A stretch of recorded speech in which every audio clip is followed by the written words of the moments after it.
आइए चलिए देखते हैं क्या उनका प्यार खत्म हो चुका है।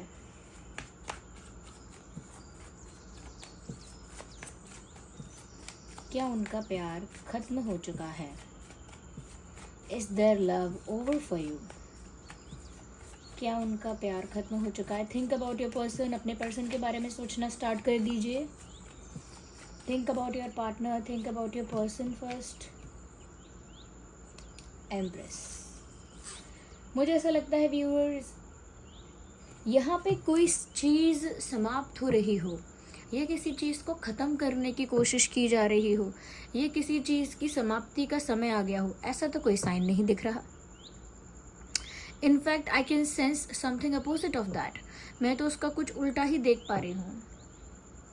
ऐसा लगता है कि जैसे ये कनेक्शन एक फेज से दूसरे फेज में एंटर कर रहा है, जैसे एक पथ से दूसरे पथ की ओर, या एक स्टेज से दूसरे स्टेज की ओर, एक लेवल से दूसरे लेवल की ओर बढ़ रहा है। ऐसा लगता है ये रिश्ता। इस कनेक्शन में ऐसा लगता है कि जैसे आपके पर्सन ऐसा सोच रहे हैं that you are more than a friend, you are more than crush, you know. एक क्रश से बढ़कर हैं आप, एक फ्रेंड से बढ़कर हैं आप। तो ये समाप्ति की ओर तो नहीं दिख रहा। It is not looking like the ending of anything. In fact यहाँ पर ऐसा लग रहा है किसी नई चीज़ का, किसी नए रिश्ते का, किसी नई प्यारी भावना का जन्म हो रहा है। जैसे फीलिंग और इंटेंस हो रही है, जैसे एक प्यार भरे रिश्ते का रीबर्थ हो रहा है। That is the kind of feeling I am getting hair. कि जैसे एक रिश्ते की एक रिश्ता एक नए पड़ाव पर आ गया है, उसका जैसे एक रिश्ते का जैसे रीबर्थ हो रहा है, उसे दोबारा से एक रिश्ते को डेवलप होने का चांस मिल रहा है, अपॉर्चुनिटी मिल रही है कि ये रिश्ता दोबारा ग्रो कर सके, उसके लिए एक मौका मिल रहा है, एक चांस मिल रहा है। तो मुझे नहीं लगता कि उनका प्यार ख़त्म हुआ है। इनफैक्ट मुझे लगता है उनका प्यार एक लेवल से दूसरे level, one stage to another stage पर पहुंच रहा है और एक न्यू बिगिनिंग हो रही है। पर जब ऐसा होता है कि कोई न्यू बिगिनिंग होती है या कोई रीबर्थ होता है, तब ऐसा लगता है कि कुछ एंड हो चुका। तब तक ऐसा इल्यूजन क्रिएट होता है, एक भ्रम क्रिएट होता है कि अगर रीबर्थ हो रहा है तो मतलब कोई डेथ भी हुआ है, यानी कुछ एंड भी हुआ है, कुछ ओवर भी हुआ है। But it is not actually the true, it is only the illusion. ये सिर्फ इल्यूजन है। लेट्स सी मोर। और भी हम क्लियर करेंगे, ऐसे सिर्फ एक कार्ड से ही बिलीव नहीं करेंगे। लेट्स सी मोर। क्या उनका प्यार खत्म हो गया है आपके लिए? क्या उनका प्यार खत्म हो गया है आपके लिए? वेल, आई कैन सी कि प्यार तो नहीं, लेकिन कहीं ना कहीं एक निराशा तो है। ये चीज़ तो मैं यहाँ पर सेंस कर पा रही हूँ कि मैं ये तो नहीं कहूँगी कि इनका प्यार खत्म हो गया है, लेकिन हाँ, मैं ये ज़रूर कह सकती हूँ कि यहाँ पर एक निराशा है। जैसे इनके सामने ही किसी प्रॉब्लम का सॉल्यूशन है, लेकिन वो इनको दिख नहीं रहा। जैसे गाड़ी की चाबी कभी कभी सामने ही पड़ी होती है, लेकिन ढूंढते रहते हैं और मिलती नहीं है। चश्मा कभी कभी अपने पास होता है, ढूंढते हैं पर मिलता नहीं है। ऐसा बहुत सारी चीज़ों के साथ होता है और फिर निराश भी हो जाते हैं कि मिल नहीं रहा है। बट यहाँ ऐसा लगता है कि इनके आसपास सॉल्यूशन है। इनको समझ में ही नहीं आ रहा है कि रीबर्थ, या फिर हम कैसे ऐसा भी कह सकते हैं व्यूवर्स कि ये आपकी एनर्जी है कि आप समझ नहीं पा रहे हो कि इस कनेक्शन का रीबर्थ होगा, या ये कनेक्शन एक नए फेज़ में एंटर करेगा, इसमें एक न्यू बिगिनिंग होगी, इसे एक न्यू चांस मिलेगा। शायद आप ये चीज़ समझ नहीं पा रहे हो।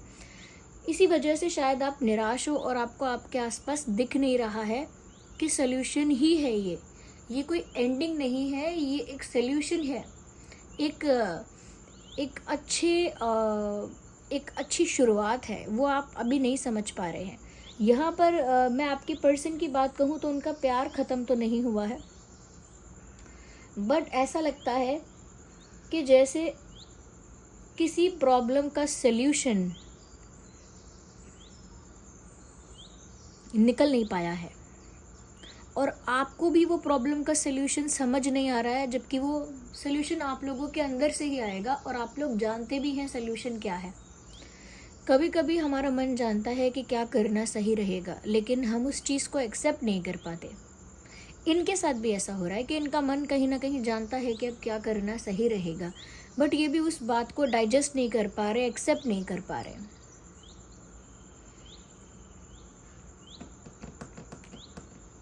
और आपकी तो जैसे उम्मीद टूट रही है कि कोई सल्यूशन निकल ही नहीं सकता, क्योंकि कोई सल्यूशन है ही नहीं इस प्रॉब्लम का, और फिर आप निराश हो रहे हैं कि जैसे आपकी एक्सपेक्टेशंस ख़त्म हो गई। आपने कुछ उम्मीदें लगाई थी, कुछ आशाएं लगाई थी, अब वो आशा और वो उम्मीद ख़त्म हो रहे हैं, या कह सकते हैं कि टूट रहे हैं। ऐसा आपको भी फील हो रहा है शायद, बट यहाँ प्यार ख़त्म नहीं हुआ है। यहाँ कोई प्रॉब्लम ऐसी है जिसका सल्यूशन ढूंढने में समस्या आ रही है, और जिसका सल्यूशन नहीं मिलेगा ये सोचकर लोग या आप या आपके पर्सन जो हैं वो उम्मीद या हिम्मत या आस और उम्मीद कहीं ना कहीं टूट रही है, ये चीज़ सोचकर के सल्यूशन नहीं मिलेगा, तो ये हो रहा है। बट प्यार एंड हो रहा है या हो चुका है ऐसा तो मुझे नहीं दिख रहा है। हाँ, ऐसा इल्यूजन क्रिएट हो गया है कि जैसे सब कुछ खत्म है। So this card is popping out, ये कार्ड आ रहा है बाहर, हम इसे consider. Oh my god, look at this, look at the pain in this picture, my god. See this viewers, see this, you have to see this clearly. कैसे यहाँ दिल को चारों ओर से खींचकर तोड़ा जा रहा है। बैकग्राउंड में कोई कलर ही नहीं है, it is completely colourless picture, and this person is sitting over there screaming badly. ये कोई चीख रहा है, क्यों? क्योंकि ये दिल जो है वो टूट रहा है और ज़िंदगी से सारे रंग जैसे उड़ गए हैं। ज़िंदगी से सारा कलर, सारी रोशनी, सारी ब्राइटनेस, सारी पॉजिटिविटी, सारा कह सकते हैं कि सारा जो हैप्पीनेस है वो जैसे गायब हो रहा है। मुझे ऐसा लगता है व्यूअर्स कि ये रिश्ता टूटने का कोई साइन हो सकता है कि कोई तीसरा बीच में आकर आप दोनों के रिश्ते में प्रॉब्लम क्रिएट कर चुका है, और या कोई हर्डल क्रिएट कर चुका है, कोई चैलेंज क्रिएट कर चुका है। लेकिन रिश्ते में ब्रेकअप आना या सेपरेशन आना, इसका मतलब ये नहीं है कि प्यार ख़त्म। यू अंडरस्टैंड, ये दोनों अलग बातें हैं। एक रिलेशनशिप है और उस रिलेशनशिप में कोई प्रॉब्लम आता है, कोई इशू क्रिएट होता है, कोई हर्डल या चैलेंज आ जाता है, और उस वजह से दो लोगों को दूर दूर रहना पड़ता है, या बात उनकी बंद हो जाती है, या फिर मिलना जुलना बंद हो जाता है, ओके, या फिर वो ब्रेकअप जैसा कुछ कर लेते हैं, ब्लॉक वगैरह कर देते हैं। It is not the end of love. ये हो सकता है कि एक रिलेशनशिप में ब्रेकेज आया है, एक रिलेशनशिप में ब्रेकेज आया है, या रिलेशनशिप में कोई इशू आ गया है, रिलेशनशिप में सेपरेशन आ गया है, ऐसा भी होता है। बट क्या प्यार ख़त्म हो गया है? लोग नो कम्युनिकेशन में, साइलेंट ट्रीटमेंट में रहते हैं तब भी प्यार में होते हैं। लोग गुस्से में रहते हैं एक दूसरे से तब भी प्यार में होते हैं। इनफैक्ट लोग एक दूसरे से बहुत निराश, डिसअपॉइंटेड भी रहते हैं, बट फिर भी प्यार नहीं छूटता। तो यहाँ पर लग रहा है मुझे किसी थर्ड पार्टी की वजह से सेपरेशन या गैप या किसी तरह से ब्रेक ऑफ या ब्रेकअप, समथिंग लाइक दैट ऐसा हुआ है, because of some third party. Of course किसी थर्ड पार्टी की वजह से ऐसा हुआ है कि बीच में दरार आई है और प्रॉब्लम क्रिएट हुआ है, जिसकी वजह से आप भी सफ़र कर रहे हो, वो भी सफ़र कर रहे हैं। दोनों की ज़िंदगी से खुशी जैसे गायब हो रही है, और लग रहा है दिखने में कि प्यार ख़त्म। आप दोनों इक्वली प्यार कर रहे हो एक दूसरे से। सिचुएशन में प्रॉब्लम बढ़ गई है, चैलेंज बढ़ गया है, हो सकता है हर्डल्स बीच में ज़्यादा आ रहे हैं, बट वी कैन नॉट से this the end of love. हम इसे प्यार का अंत नहीं कह सकते। कुछ लोग इसे रिश्ते का अंत या रिश्ते में रुकावट या रिश्ते में कह सकते हैं कि एक कहते हैं जैसे क्रैक आया, sorry not the break, it's crack, जैसे क्रैक आ गया एक रिश्ते में, it is just a crack. उससे प्यार नहीं ख़त्म हो सकता, ओके। तो प्यार एक दूसरी चीज़ है और बड़ी चीज़ है, जबकि रिश्ता और एक इक्वेशन और एक फ्रेंडशिप या एक बॉन्डिंग तो अलग बात हो गई, लेकिन एक रिलेशनशिप या कनेक्शन अगर थोड़ा बहुत अफेक्ट होता है तो उसका मतलब प्यार का अंत नहीं है। बट एक चीज़ तो क्लियर हो गई कि कोई थर्ड पार्टी ही है जिसने आप दोनों को ऐसे सिचुएशन में या कंडीशन में लाकर खड़ा कर दिया जहां आप लोगों के बीच ब्रेकअप हुआ, सेपरेशन हुआ, रिश्ते में दरार आ गई, क्रैक आ गया, ऐसा हुआ। तो अब भी मैं कह सकती हूँ कि यहाँ प्यार है और दोनों तरफ से है। It is mutual love, it is equal from both the sides. LHS is equal to RHS, वैसा ही है यहाँ पर आप दोनों का प्यार। Hey why this card slipped? ये इतने सारे कार्ड स्लिप हुए हैं, I will not consider them. इन सबको कंसिडर तो नहीं करूँगी।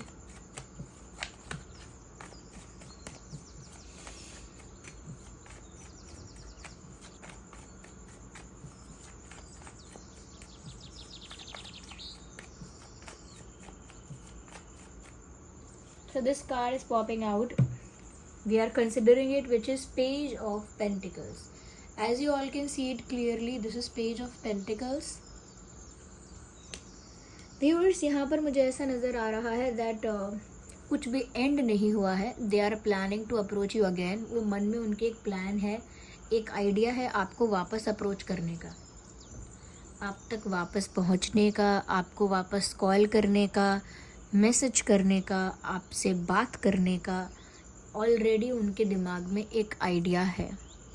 दे are going to approach you, they are going to call you, और they are going to try to communicate with you, और they will try to meet you also.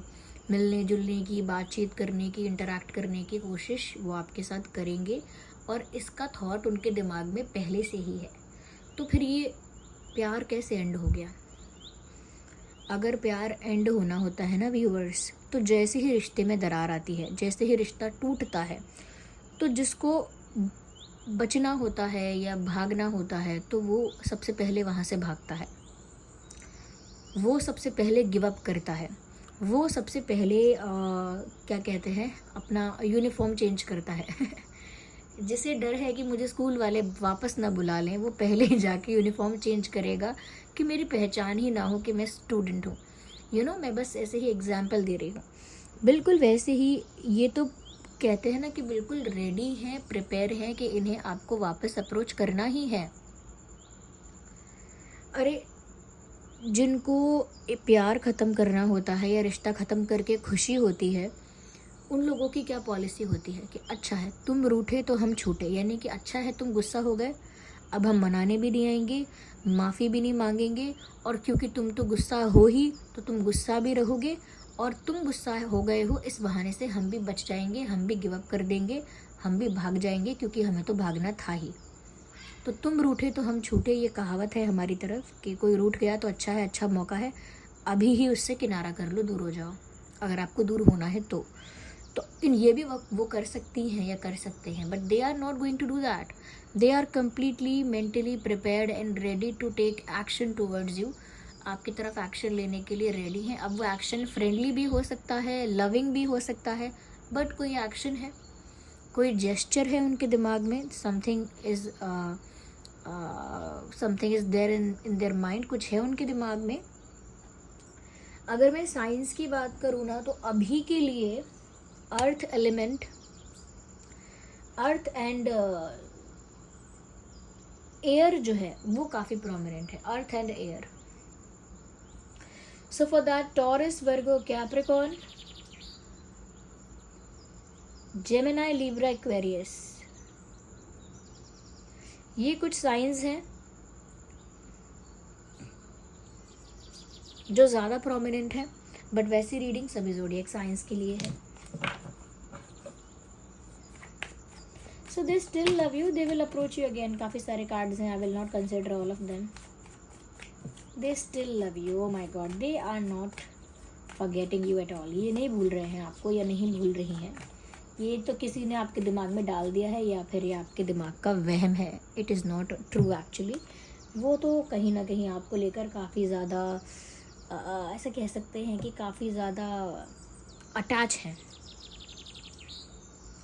I think viewers बहुत गहराई से सोचकर कोई बड़ा डिसीजन ये इंसान लेने वाले हैं। मैंने कहा ना, मेंटली प्रिपेयर हैं कोई एक्शन लेने के लिए। उनके दिमाग में ऑलरेडी थॉट है कि वो आपको अप्रोच करेंगे, बस डीप थिंकिंग चल रही है। गहराई से सोच रहे हैं, गहराई से ऑब्जर्व कर रहे हैं, गहराई से एनालाइज कर रहे हैं, और ये सब करके, एनालाइज करके, ऑब्जर्व करके, बहुत डीप थिंकिंग करके मुझे लगता है कि ये जो पर्सन है वो एक्शन लेंगे, और कोई मेजर एक्शन लेंगे, कोई बड़ा एक्शन लेंगे, कोई छोटा मोटा एक्शन नहीं।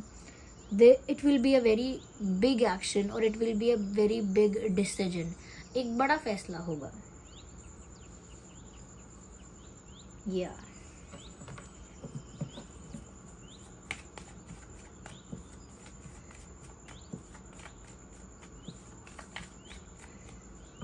this card is coming out. Okay, look at both the cards. This person is very very possessive and they will not let you go anywhere. ये इंसान आपके लिए बहुत बहुत ज़्यादा possessive है, अभी भी possessive है, और ये आपको कहीं नहीं जाने दे रहे, या ये आपको कहीं नहीं जाने दे रही। शी और he will not let you go anywhere. ये आपको कहीं जाने नहीं देंगे या नहीं देंगी। Because look at these cards. Okay, first look at this Four of Pentacles. The way they are holding that bag. कैसे ये इस बैग को टाइटली होल्ड कर रहे हैं। Okay, they are just grabbing it. इसको कस के पकड़ रखा है। No one can snatch it from this person. इस बैग को कोई इस पर्सन से छीन नहीं सकता, चुरा नहीं सकता। इनकी ये पॉजेसिवनेस है कि ये आपको नहीं छोड़ेंगे, आप इनके लिए बहुत प्रीशियस हो। ये आपको जाने नहीं देंगे, किसी और को छीनने भी नहीं देंगे, और ये बिल्कुल आपको किसी और के साथ शेयर भी नहीं कर सकते। They will not allow you. ये समझ लीजिए, ये आप एक प्रीशियस डायमंड है जिसे कस के पकड़े हैं, और इन्होंने अपना मुंह भी दूसरी ओर फेर लिया है कि ये बिल्कुल भी रेडी नहीं है कि ये किसी और के पास आपको जाने दें, ये कोई और आपको ले जाए। एंड सेम हियर आप देख सकते हैं, this person is standing on one leg and they have this in their hand. Okay, so they are struggling to offer you, but they will offer you. मतलब struggle होगा, problem होगी, but still they will offer you. They will come to you, they will approach you, क्योंकि करना ही है ये तो। Okay, now let's take another card. Interesting. मुझे लगता है यहाँ पर काफ़ी कुछ छुप छुपा के हुआ था। ये कहीं ना कहीं एक इशू बना था, और थर्ड पार्टी ने शायद इसका फ़ायदा उठाया है। और अगर थर्ड पार्टी ने इसका फ़ायदा नहीं उठाया था तो सच में आप दोनों के बीच कुछ तो ऐसा था जो छुपाया है, आप दोनों ने एक दूसरे से हाइड किया है, कुछ तो ऐसा है। यस, और वही आई थिंक आप दोनों के ब्रेकअप, सेपरेशन, या कहीं ना कहीं आप लोगों के बीच एक डिस्टेंस का कारण बना। कुछ तो हुआ है जो पीठ पीछे हुआ है, कुछ हुआ है जो छुप के किया गया है, साइलेंटली किया गया है। जैसे चीटिंग होती है, बिट्रेयल होता है, मैनिपुलेशन होता है, जैसे बैक स्टैबिंग होती है। ये सब पीठ पीछे चुपचाप शातिर तरीके से किया जाता है, या फिर सिर्फ झूठ बोलना। मुझे लगता है कुछ यहाँ पर ऐसा हुआ है आप दोनों के बीच में जिसकी वजह से दरार आई है। Yeah we need one card, not two at all.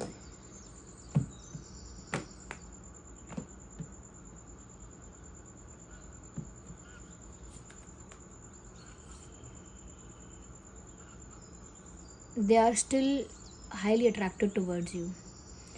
बहुत फायर है, बहुत पैशन है आपकी तरफ अभी भी बहुत ज़्यादा अट्रैक्टेड है ये पर्सन। फिज़िकल अट्रैक्शन भी मुझे यहाँ बहुत ज़्यादा दिख रहा है, फिज़िकल अट्रैक्शन भी बहुत ज़्यादा है, और यहाँ पर फायर एनर्जी बहुत प्रोमिनेंट अब दिख रही है। तो फायर एलिमेंट भी यहाँ पर है, तो मैं कहूँगी Aries, Leo, Sagittarius, Gemini, Libra, Aquarius and taurus, Virgo, Capricorn. तो ये कुछ साइंस है जो आपके पार्टनर के हो सकते हैं। आई होप ये रीडिंग आपके लिए हेल्पफुल और रिलेटेबल रही है। अगर इस रीडिंग ने आपको थोड़ा भी गाइड किया, हेल्प किया, वीडियो को लाइक करें, ओके। कमेंट करके बताएं कितने % रेजोनेट करती है। और अगर आप नए हैं, सब्सक्राइब करें, बेल आइकन को प्रेस करें। और आपके इतने प्यारे प्यारे कमेंट्स के लिए thank you so much viewers. इतने प्यारे प्यारे कमेंट्स करते हैं, इतना अप्रिशिएट करते हैं। Thank you for each and every comment. और लाइक्स के लिए तो और भी धन्यवाद। आप लोग लाइक करते हैं, इतने सारे लोग लाइक करते हैं, इतना प्यार देते हैं। Thank you so much, it really motivates me. चलिए मिलते हैं अगली रीडिंग में, तब तक के लिए bye bye family, love you all, take care.